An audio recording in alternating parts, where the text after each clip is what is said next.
What is personal fitness? Personal fitness can be broken down into 5 categories. Muscular strength, which is the ability of a muscle or muscle group to exert force to overcome the most resistance in one effort. Muscular endurance. Muscular endurance is the ability of a muscle or muscle group to exert force to overcome a resistance many times. Cardiovascular fitness. Cardiovascular endurance refers to the ability of your heart and lungs to work together to fuel your body with oxygen. Body composition. Body composition refers to the amount of body fat you have versus the amount of lean muscles, bones, and organs. Flexibility. Flexibility refers to the ability of each joint to express its full range of motion. Methods of testing for personal fitness are, for muscular strength, 1 RM test, 1 RM meaning 1 rep max test. Muscular endurance, 1 minute push-up test, meaning how many push-ups you can do or perform in 1 minute. Cardiovascular fitness can be tested by a 3-minute step test or a 1-mile walk. Body composition. For body composition, we are going to use the tape measurement method. Flexibility, we're going to use the V, sit, and reach method. Muscular strength using the 1 rep max. Let's take a look at this video.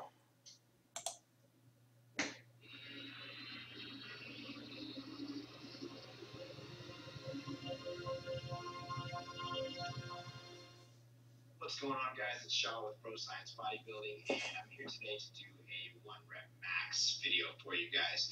Now, this is the proper way to warm up and get ready for the 1 rep max, whether it's going to be on the bench press, doing the squat, or the deadlift, which are the 3 main exercises or lifts that I do my 1 rep max for.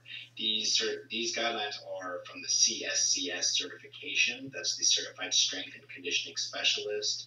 So check out the video here, guys. I've got percentages of how much to go up between each lift or between each set, and also the rest times in between each set leading up to the 1 rep max. Before I did start my first set, I did, of course, an upper body warm up and also a set of 135 on the bench prior to the actual first warm up set of the 1 rep max routine here. So check out the video, guys. Alright, guys, here's the first set, and I'm going to do about 8 to 10 here. This is going to be your warm-up set, and you want to give yourself about a 1 minute rest after this one before going into the next set, where you're going to do about 4 to 6 reps. So I think I pushed out about 8 on this one. I did start out a little bit heavier than I should have. I was about 70%. I should be about 60 on your first one, but here we go. After 1 minute rest, I jumped up to 255, and I think I pushed out about 4 or 5 reps on this set. And after this one, you want to give yourself about a 2 minute rest before going into your next set. Now, on this next set, I got 275 on the bar, and this is where you want to start introducing heavier weight. About 2 to 3 reps here. You want to start introducing the heavy weight to get ready for that next set, which is going to be your 1 rep max, or your first attempt at your 1 rep max. After this one, you're going to give yourself a 3 to 4 minute rest. And here is my first attempt at the 1 rep max. If you feel like you can go heavier after your first one and you get it up, you want to give yourself about another 3 to 4 minutes before attempting it again.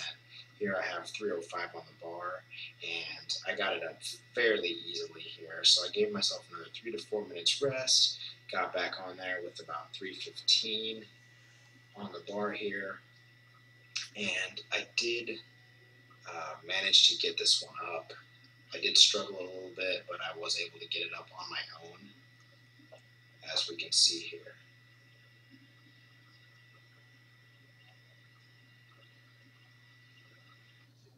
Alright, guys, well, hopefully that helps you out next time you're in the gym and wanting to do your 1 rep max. leave a comment or question below if you have one, and be on the lookout for more workout videos from Bro Science Bodybuilding. Thanks a lot.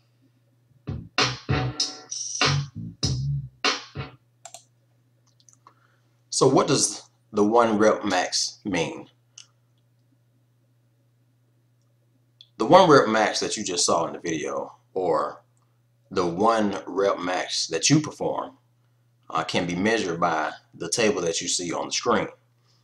All right, so this is a 1 rep max bench press table for adults, and it's basically a formula for weight lifted per body weight. All right, so this is your rating in this category, and then you have the specific numbers. Excellent means greater than 1.60 pounds per body weight. Good, 1.3 to 1.60 pounds per body weight. Average, 1.15 to 1.129 pounds per body weight. Below average is 1.00 to 1.14 pounds per body weight. Poor is 0.91 to 0.99 pounds per body weight. And very poor would be anything that's less than 0.90 pounds per your body weight. For example, Coach AG's 1 rep max equals 335. So you take 335 and you divide that by 192 pounds. That's Coach's weight. That equals 1.74 pounds per body weight. So that puts Coach in an excellent category, being greater than 1.60. Now we're going to talk about the push-up test to test the muscular endurance. We have 2 videos, but I want to show you the male and female version of the push-up test. Let's take a look. We are conducting the push-up test. The push-up test is administered with male subjects starting in the standing down position. Hands pointing forward and under the shoulder, back straight, head up, using the toes as the pivotal point. And the female subjects, in the modified knee push-up position, legs together, lower leg in contact with mat, with ankles plantar flexed, back straight, hands shoulder width apart, head up, using the knees as a pivotal point. The maximum number of push-ups performed consecutively without rest is counted as the score. The test is stopped when the client strains forcibly or is unable to maintain the appropriate technique within 2 repetitions. You may begin to test.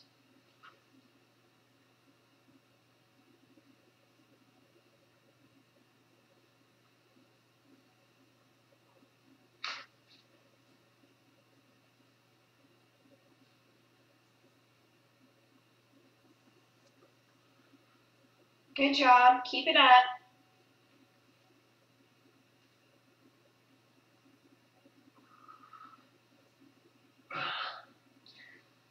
Good job. Lacey, how many push-ups did you get to? 6. Mark? 17. Good job. So what does all that mean? These are the results for a push-up test for men and push-up test for women. What you have here is at the top of the chart is an age range. So you go to the chart and you'll take, look at your age, and then you look at the numbers. Now, whatever number you landed on during your push-up test or during your push-up test, then that's what category that you are in. So we have male and female. All right. Next, let's talk about the 1 mile walk run for cardiovascular fitness tests. The 1 mile walking test measures your aerobic or cardiovascular fitness level based on how quickly you are able to walk a mile at a sub-maximal or moderate exercise intensity. So this may require you to get out and walk a little bit and find, a track or walk around your neighborhood. And what you'll see is, once again, you'll find your age range. And this is the men's we're looking at. And then you keep time of how long it takes for you to walk 1 complete mile. All right. And that also goes for women, age range, then 1 mile. You want to avoid doing this on a treadmill because it will skew the results. A treadmill normally pushes us a little bit faster than what we're actually capable of doing. So you want to do this at a local park or in your neighborhood or just wherever you know there's exactly 1 mile. Now for body composition, we're actually going to test your body fat. All right. Now we're actually going to use body measurements for body composition. So we have a hyperlink here. So we're going to click on the website.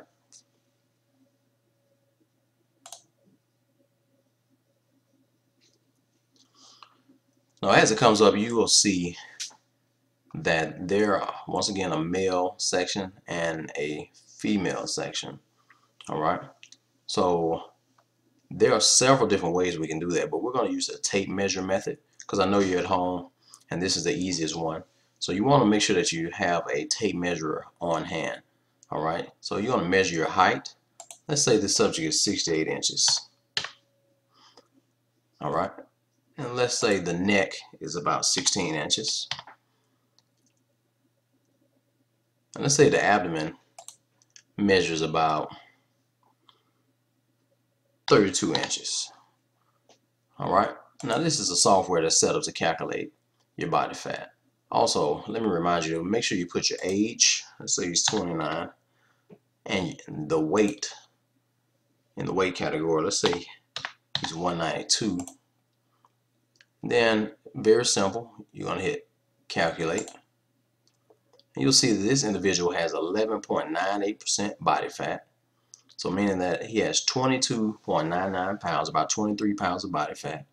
And then 169.01 pounds of lean body weight. You take the percentage number, and once again we have a chart, and you look at what's essential, what's for athletes, what's considered in fitness, what's acceptable, and then you look at what's obese, and that'll tell you what category you're in. Now for women, there is one additional measurement, and that would be the hips. So just make sure once you put your age and your weight in, you check the hips also.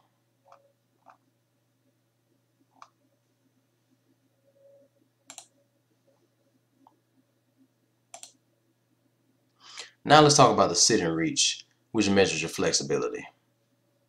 Let's take a look.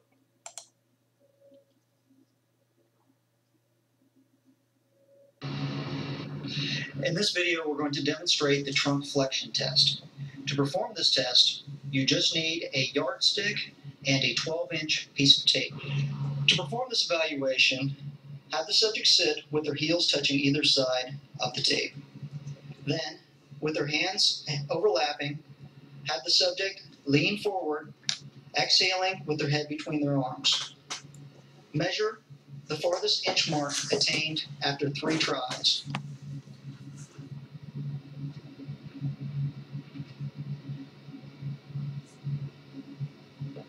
Once you're complete, take your findings and record them at wellnessforone.com. All right, so once you follow those directions and you test your flexibility, then you want to click on here to see where you rank.